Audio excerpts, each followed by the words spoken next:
fala torcedora, tô chegando no canal pra gente falar de eleição do Inter, né? O Inter perdeu pro Boca Juniors, mas a principal informação desta quinta-feira, ela se dá nos bastidores do Internacional, na política, porque a candidatura de José Aquino Flores de Camargo, que concorre pela chapa 3 à presidência do Inter, e também a chapa 3 no âmbito do Conselho Deliberativo, teve a sua candidatura cassada pela Comissão Eleitoral do Inter.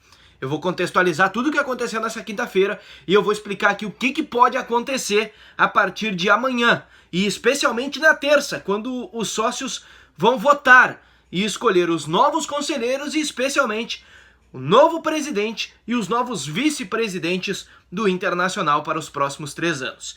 Se inscreva no canal, ative o sininho com as notificações, deixe o seu like por aqui porque isso é muito importante para o trabalho que a gente desenvolve aqui no canal Repórter Bruno Flores. E claro, eu quero o seu comentário aqui sobre tudo isso que está acontecendo na política do Esporte Clube Internacional. Se alguém caiu de paraquedas aqui na Terra, está chegando de Marte, quero explicar aqui primeiramente o que deu início a toda essa confusão.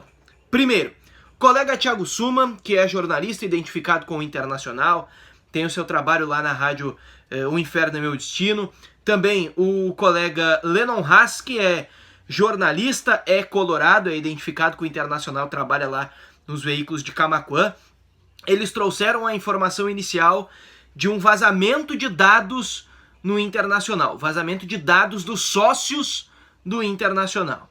Esse vazamento foi utilizado, segundo a matéria dos colegas, por algumas chapas do Internacional para o pedido de votos. E isso incorre na Lei Geral de Proteção de Dados, que foi colocada em prática a partir desse ano, especialmente, para que as empresas protejam os dados dos seus clientes, para que as empresas não usem os dados que você aí cadastra em muitos sites para outros fins e justifiquem cada vez que forem utilizar esses dados. E bom, no caso do Internacional seria basicamente isso, a empresa Internacional prezando pelos dados dos seus sócios, que são os seus clientes. Bom, a partir daí, várias chapas fizeram denúncias na Comissão Eleitoral do Inter para tentar caçar a chapa 3 do José Aquino Flores de Camargo, tanto no Conselho de Gestão quanto no âmbito do Conselho Deliberativo.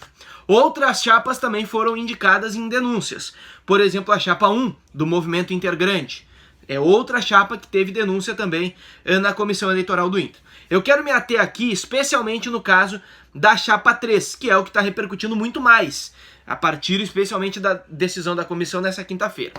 Primeiro, a primeira decisão sobre essas denúncias é uma decisão monocrática. Só o presidente da Comissão Eleitoral do Inter deliberou sobre as denúncias. E a primeira decisão dele foi: não se impugna a chapa, não se caça a chapa 3 e se encaminha ao Conselho de Ética do Internacional os conselheiros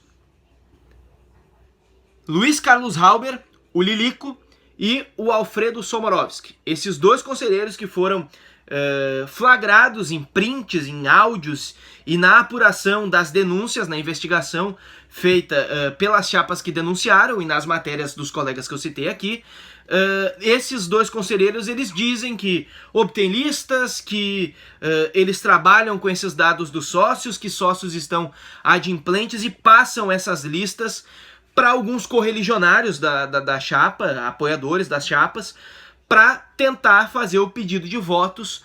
E até tem um outro áudio do Lilico também que ele acusa o Alessandro Barcelos, concorrente à presidência do Internacional pela chapa de número 5, a chapa O Inter Pode Mais, de ter a sua campanha inclusive sendo financiada pelo Partido dos Trabalhadores, o PT.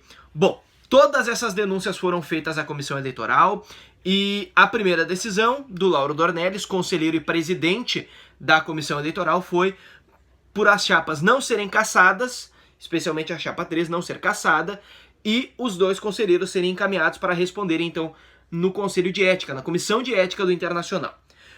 Houve recurso do advogado Matheus Marques, que foi um advogado que esteve trabalhando essas denúncias, especialmente com a chapa 10, que é a chapa Surgiu Amanhã, que fez uma das denúncias, e esse recurso foi votado hoje pela Comissão Eleitoral. não pelo presidente, este não participou da votação, mas pelos demais 6 conselheiros que fazem parte da comissão. Resultado, 4-2 para que a chapa fosse cassada. E foi. Não há mais recurso no âmbito da Comissão Eleitoral do Internacional, que é a decisão suprema no âmbito do clube. Não há mais nenhum tipo de recurso na Comissão Eleitoral do Internacional. Ou seja, hoje, nesse momento, na gravação desse vídeo, noite de quinta-feira, José Aquino Flores de Camargo não vai concorrer no dia 15, na terça-feira, no pleito à presidência do Internacional. Nem ele, nem os candidatos à vice-presidência e nem os candidatos ao Conselho Deliberativo pela Chapa 3. A partir daí, o que vai acontecer?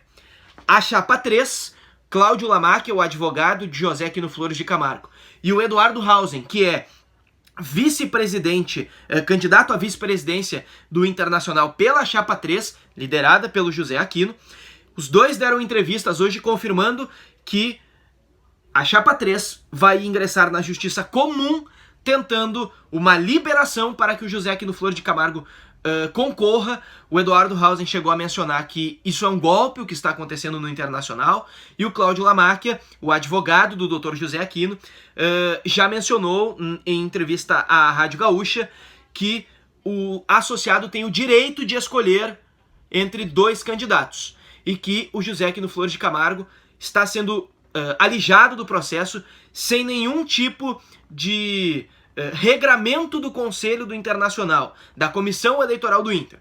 Por quê? Eu explico.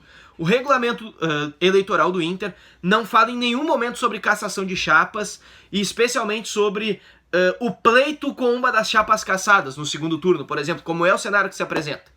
Mas o artigo 34 do regramento eleitoral do Inter diz que decisões omissas, questões omissas, serão decididas pela Comissão Eleitoral. Ou seja, nos outros 33 artigos, tudo que não foi falado cabe à Comissão Eleitoral decidir. A comissão, na gravação desse vídeo, está reunida e vai decidir até sexta-feira ao meio-dia o que será o pleito na terça-feira. Se concorre o Alessandro Barcelos sozinho, contra brancos e votos nulos, por exemplo, e aí se ele fizer um voto ele se elege presidente do Internacional, esse é o cenário menos possível. Ou então se, por exemplo, um candidato que fez a terceira maior votação vai para o segundo turno. Seria o Guinter Spode, do Movimento Intergrande, da Chapa 1, que, como eu disse no início desse vídeo, também tem uma denúncia.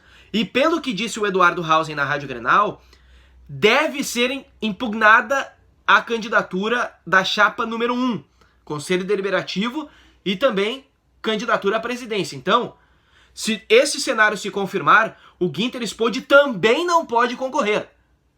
E aí seria o Cristiano Pila, o oponente de Alessandro Barcelos, ele que é candidato da chapa O Povo do Clube, chapa de número 4. Estes são cenários possíveis do que pode acontecer na terça-feira. Até amanhã, sexta-feira, a chapa 3 vai ingressar na Justiça Comum e judicializar a eleição do Internacional, tentando conseguir uma liminar para que o Dr. José Aquino Flores de Camargo possa concorrer. Vou fazer um adendo aqui, que o Dr. José Aquino Flores de Camargo já foi desembargador do estado do Rio Grande do Sul por muito tempo e vai tentar, enfim, utilizar a justiça para conseguir esta liminar. Se ele vai conseguir ou não, depende da justiça.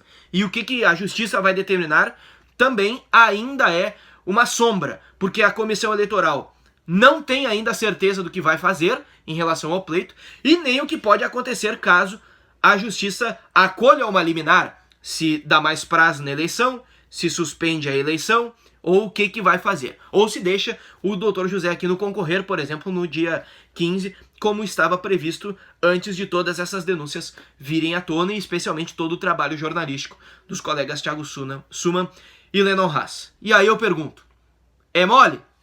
Comenta aqui, deixa na caixinha de comentários a sua opinião sobre tudo isso que está acontecendo. Quero ouvir você, torcedor colorado, sobre isso que está tomando o foco do Inter dentro de campo. E não é de hoje, né? Eu sei que os vídeos aqui do canal sobre eleição, eles não têm toda a audiência que tem muitas vezes as contratações, os times, as informações dos bastidores a respeito do Inter no campo. mas isso é muito importante para a vida do Internacional nos próximos 3 anos, que é o mandato do próximo presidente, que será eleito, talvez no dia 15, provavelmente, mas pode ter mais pano para manga a partir daí. Se inscreva no canal, ative o sininho com as notificações, deixe o seu like também, porque isso é muito importante aqui para o canal.